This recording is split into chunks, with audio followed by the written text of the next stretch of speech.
Rhesus மக்கா குரங்கு பத்தி ஒரு செய்தி. தேசிய வனவிலங்கு வாரியத்தோட நிலைக்குழு SCNBW அவங்க இந்த குரங்க வனவிலங்கு பாதுகாப்பு சட்டம் 1972ஓட அட்டவணை 2ல மறுபடியும் சேர்க்க சொல்லி பரிந்துரை செஞ்சிருக்காங்க. ஆமா. முதல்ல இந்த ரீசஸ் மக்கா குரங்க பத்தி கொஞ்சம் சொல்லுங்க. பார்க்க எப்படி இருக்கும், எங்கெல்லாம் இருக்கு? இந்த ரீசஸ் மக்காக்கா, அதோட அறிவியல் பேர் மக்காக்கா முலாட்டா.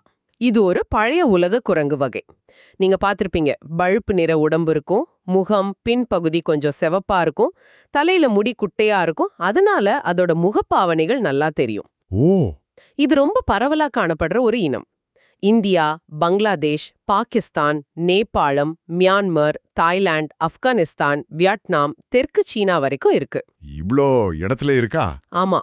காடுகள், சதுப்பு நிலம், புதல் காடு, புல்வெளி, மலைப்பகுதி, இப்படி பலதரப்பட்ட இடங்கள்ல வாழும். முக்கியமா மனிதர்கள் வாழற பகுதிகள்லயும் நல்லா பழகி பெரிய கூட்டமா வாழும். இது ஒரு அனைத்துண்ணி. விதைகள், வேர்கள், பட்டை, பழங்கள், தானியங்கள், சில சமயம் பூச்சிகள்னு கிடைக்கிறது சாப்பிடும். அப்போ இது இவ்ளோ பரவலா இருக்கு, மனிதர்கள் பக்கத்திலேயே வாழுதுன்னா எதுக்கு இது அட்டவணை 2ல சேர்க்கணும்? நீங்க சொன்னீங்கல்ல, IUCN பட்டியல்ல கூட இது குறைந்த கவலை, லீஸ்ட் கன்சர்ன் நிலையில தானே இருக்குன்னு. அப்போ ஏன் இந்த பரிந்துரை?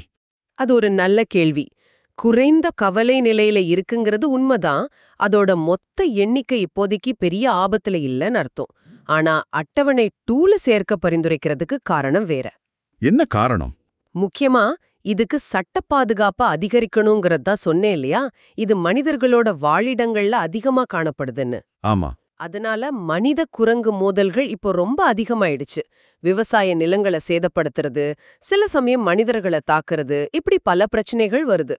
இத அட்டவணை 2ல கொண்டு வரது மூலமா இத வேட்டையாடுறது, பிடிக்கிறது, வியாபாரம் பண்றது, இது எல்லாம் கட்டுப்படுத்த முடியும். ஓ, சட்டப்படி நடவடிக்கை எடுக்க முடியும். அதே சமயம் இந்த மோதல்களை சரியா நிர்வகிக்கிறதுக்கும் இது உதவும். தேவைப்பட்டா சில கட்டுப்பாட்டு நடவடிக்கைகளை முறைப்படி எடுக்கிறதுக்கும் இந்த சட்ட பாதுகாப்பு அவசியம்.